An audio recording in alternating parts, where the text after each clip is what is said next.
What it do, YouTube? It's your boy Mike from NYC, and we back on another reaction. Today we are watching why the world should fear dolphins and not sharks. I do know that dolphins are probably one of the more smarter mammals and things like that, but you know what I'm saying? Let's see what he got to say. Dolphins have been known to play with themselves by wrapping live wriggling eels around their dolphin doorknobs. Oh, you know it gets worse. Dolphins will also divorce a fish's head from its body and then use the disembodied fish head as a fish light. There's videos. I'm not going to show you, but they're there. Dolphins can catch feelings for humans to the point where they get jealous. In 1994, a man got vibe checked so badly by a dolphin that he ended up dying of internal hemorrhaging. The reason? The dolphin saw him around some women that he liked and felt some type of way. The man broke his heart, so the dolphin broke his ribs and then punctured his lung for good measure. In 1965, Margaret Lowe was part of an experiment where we tried to teach dolphins English, and to get her dolphin to focus, the dolphin didn't apply, but he got a job. The experiment was cut short because it turns out unless it's shooting oil, playing tug-of-war with a dolphin's baby leg in a government-funded experiment is a terrible career move. After that, the dolphin got depressed and unsubscribed from life. Yes, capital S with a side at the end. Workers at a Florida research center smiled as they watched a bunch of dolphins play volleyball, and then stopped smiling when they realized they were just smacking around a baby shark, to the point where they had to go in and rescue it. Male dolphins will form gangs, kidnap a female, and hold her hostage, and then proceed to run through her like a track meet in violent choo-choo parties that can last weeks. And these water Weinsteins will tail smack her to keep her in line. If she tries to escape, they'll just chase her down. Dolphins only exist to serve the will of Satan. You say what you will about sharks, but Jaws would never. Okay, so I wasn't gonna talk about this, but Hank brought it up, so I'm not responsible. I did children, this is the only warning you finna get. Okay, so I'm pretty sure the blowhole thing he's talking about is this godforsaken what the right here. So the fact here is that Amazon dolphins are believed to have, I'm gonna call it bowling. These dolphins are believed to participate in gay bowling matches, but instead of a lane, it goes down their blowhole. Now, in case you're confused about how dolphins, dolphin, they kinda need that to breathe. So this is basically like taking one up the nostril and then feeling it in your lungs like Cali Green. And considering dolphins will use live eels and decapitated fish heads as toys, I had no problem believing this. However, I was researching this because that's what my life has become, and I read that a dolphin research associate has said that he had never seen a dolphin violate another's blowhole like this. Also, fun fact, dolphins can't breathe through their mouth the way we can. So doing it up the blowhole would be like you holding your breath the next time you go bowling. Especially if since water starts rushing in, the dolphin could end up drowning. So yeah, I don't know if this is true, but my theory is that it doesn't happen often at all, but once in a while a dolphin will go bowling down the wrong lane. Also, since male dolphins will violate each other to assert dominance, I can promise you that whatever the hell this is, consent was sold separately. Also, if this has only ever happened once, it's already happened too often. Oh God. In this video, there is no safe way to explain my search history. Here's something about SpongeBob you probably didn't know. So you know how they live underwater, yet there's a whole beach for no reason? We were all like, how is there water underwater? Well, there's actually such a thing as underwater lakes and rivers. In places like the Gulf of Mexico, seawater will often rise through the thick layer of salt that you'll often find at the seafloor. That's cool. The rising water dissolves the salt layer, causing it to collapse, all while forming a depression. And of course, the dissolved salt makes the water in the depression denser than the seawater surrounding it, which is how you can end up with a river or lake in the ocean. Some of these underwater rivers can actually be a few miles long. And underwater rivers, which are really just a mixture of salt water and hydrogen sulfide, behave and flow as normal rivers. Now here's where I f**k you up. These underwater brine pools are 3 to 8 times saltier than the seawater around it, which is why animals like this eel that get too close can end up getting toxic shock while getting trapped inside. So in a weird way, it's actually possible for underwater animals to drown inside these brine pools. This eel got lucky, but normally most animals that mess around and get that close don't come out alive. Moral of this video: Hillenburg was a f***ing genius. And just because of this comment, I'm finna f*** y'all up. First of all, this is a giant Pacific octopus, and yes, they can weigh up to 600 pounds. That's more than 2 washing machines and heavy enough to get a show on TLC. Also, octopus have no bones at all, and they don't have any air bladders or gas pockets, which is how they can survive being at the bottom of the ocean without the water pressure turning them into a chalk outline. If you tried to live with an octopus, you'd become an Instapack because your lungs would fill with blood and collapse as your body literally folds on itself. And fun fact, actually mildly disturbing fact, look at your door. No, seriously, look. An octopus that weighs the same as 2 shacks could fit under your door and crawl into your room. Since they don't have bones or bladders to hold them back, a several hundred-pound octopus could fit through a passageway not that much bigger than a quarter. Now, obviously, not all octopus tip the scales at 600 pounds, but all octopus can fit through things that your mental health probably isn't prepared for. That and the fact that octopus are probably the smartest things in the world that don't have a spine is how octopus can escape anything that wasn't built with them in mind. It's how Inky the octopus escaped an aquarium and was never heard from again. It's also how this next video exists, and you're welcome in advance. Wow. He is kind of squeezing. Looks like somebody's pouring out liquids.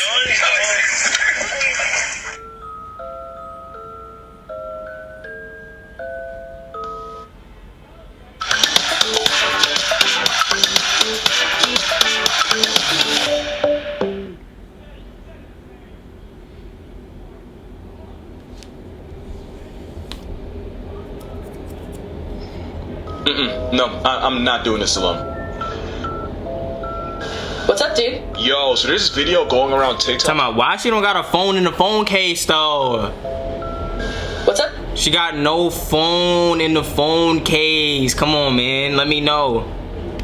Yo, so there's this video going around TikTok and everyone expects me to address it. I mean, your face isn't in it, so just say you were hacked. What?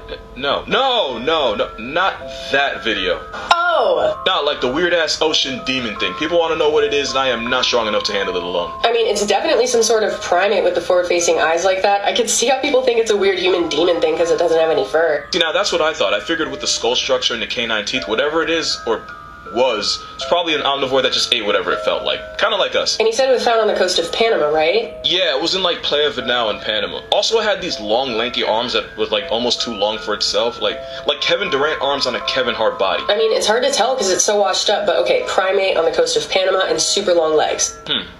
Okay, hear me out. It's gotta be like a spider monkey or something, right? I mean, that only makes sense. Or maybe a howler monkey, and it's super bloated, so it probably got cocky, went in the water, and drowned. It'd be like that. And now it's the second ugliest thing in the ocean. What's the first? I'm gonna let that one slide. Peace out. Alright, good looks. Wait, what video did you think I was talking? There are some things you've probably never seen before. Hey, yo, I like how you threw a little skit in there. You feel me? You know what I'm saying? Let y'all, boom. How y'all feel about that? Throw that little skit in there. You feel me? And honestly, I didn't even really feel like I was watching a skit. It just kind of felt organic. That was kind of cool though, how he sprinkled that in there. You know what I'm saying? Like, all right, we doing these animal videos, but if I throw a skit out, don't be surprised type shit. I fuck with that. That was good shit by him. I like that. Photoshop. This is an actual pink manta ray. It was recorded swimming in the Great Barrier Reef off the coast of Queensland, Australia. And apparently this pink UFO is the only known one in the entire world. And we don't really know why this thing exists. Like, some believe it gets its color from its diet the same way flamingos do. But if that were true, then you'd wonder why we haven't found more of them. But the best guess is that it's caused by a mutation that affects pigments. Plus, some things in Australia just don't need an explanation, because being in Australia is the explanation. A yellow penguin. This is a king penguin, and just for reference, that is what they're supposed to look like. But it's believed that this blonde bird is leucistic. And leucism means this penguin doesn't have the melanin needed to grow black feathers. And in a colony of more than 100,000 other penguins, this was the only blondie. And normally standing out that much is a great way to end the day as a seal's chew toy. That being said, she seems to be doing alright for herself. A completely white moose. Ooh, that's Bull sexy. Moose went Sweden for being whiter than a Brady Bunch. That's sexy, I ain't gonna lie. This Caucasian tank is leucistic, not albino. A big difference is an albino would have pink eyes, but this moose has brown.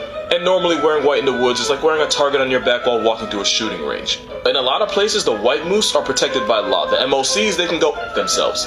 Fun fact, in Canada, it's illegal to take the life of a moose that's more than 50% white in color. You can be 7 feet tall with antlers and body odor and still have white privilege. Now, ain't that a... Wow, I was thinking that, wow, you still get white privilege? Hey, man, I mean, at least they keeping the same energy, right? Kind of. Probably never seen before. Yes, that is a polka dot zebra. It was first seen in 2019 in Kenya when it was just a baby, and apparently it's the first of its kind to ever get caught on camera. The reason for this Klondike horse is because of pseudomelanism, which causes dark spots and stripes to cover most of an animal's body. And it's called pseudomelanism because this is what full-on melanism looks like. Zebras like this are so rare because without normal stripes, it's easier for them to get picked off by predators, and they're more vulnerable to disease-causing flies. That being said, to my knowledge, it's still alive. Her name is Tira, and there she is with her mama. A white giraffe, aka proof that shiny Pokemon really do be out here. And just like the other animals, this giraffe has leucism, which causes it to lose most of its skin pigmentation. Because we simply refuse to have nice things, most Caucasian giraffes end up getting turned into trophies by poachers. You can tell a lot about a man by the animals he kills. The bigger and more rare the animal, the more likely he buys jockstraps from Baby Gat. But it's not all bad. To keep this Snow White giraffe alive, rangers put a GPS tracking device on him so they could always watch over him. And now we have this snake right here. This is a piebald python, and piebald is when an animal has patterns of unpigmented spots on pigmented hair or skin, or in this case scales. An example would be this equality symbol of a horse, since the white parts are the unpigmented sections. If it helps you remember, the word piebald is because the white patches of skin or scales are considered the bald part. And you can actually own one since people started breeding piebald pythons as pets. I have no idea how long it took me to say that sentence. Right. If you know someone that hates snakes, show them this baby piebald and watch how fast they fold. I can personally guarantee you it's cuter than any snake you've ever dated. According to Zookeepers, here are the animals you actually have to worry about. All right. Zebras are fundamentally problematic, and they cause as many injuries to zookeepers as any other animal. They're not just horses from Africa, they're Oreo donkeys that share an area code with lions, leopards, and hyenas. All that generational facts. trauma has made zebras aggressive, stubborn, and worst of all, unpredictable. If a 900-pound male zebra has a temper tantrum, one kick can shatter your ribs and one bite can destroy nerves in your hand. Yeah, there's a reason we can ride horses but not zebras. Anteaters are dangerous for the simple fact that they're blind. Anteaters are legally blind, and unless you're right in its face, it won't recognize you, and if you're just close enough, it can barely make out fuzzy images. But being blind in the same neighborhood as jaguars breeds trust issues, which is why if the anteater feels even slightly threatened, they will swing on you. Those hooked claws can easily tear through your arm, and if they manage to cut one of your arteries, it's up for you. One zookeeper in Argentina got put on the news after a giant anteater slashed her stomach open and she bled out. Yeah, they don't play. No, this is not a joke. It's because monkeys like tamarins are cute. So cute that some people forget that they have razor-sharp teeth that can break skin.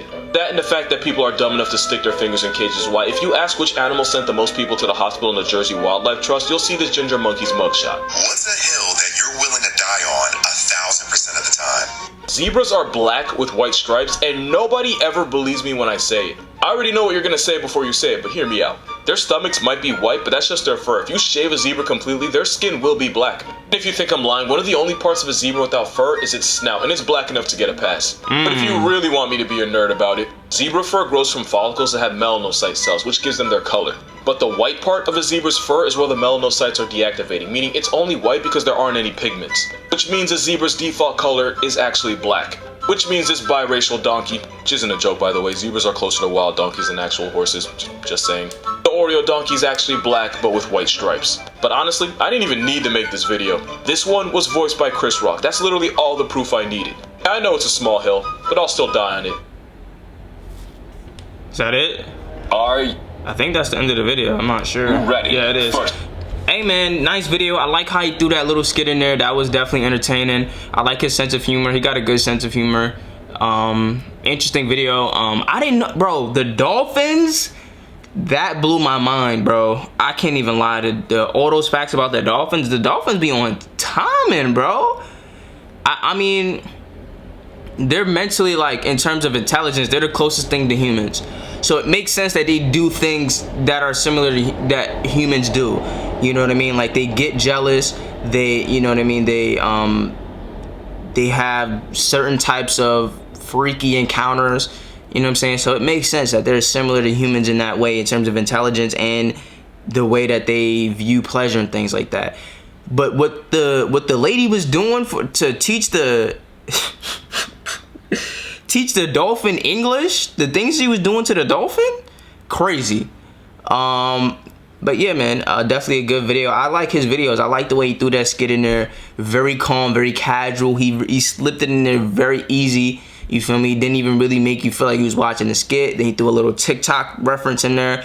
You know what I mean? So it feels like he wants to prime you, you know, to not get used to that same type of content. You know, maybe take a little bit of different content here and there.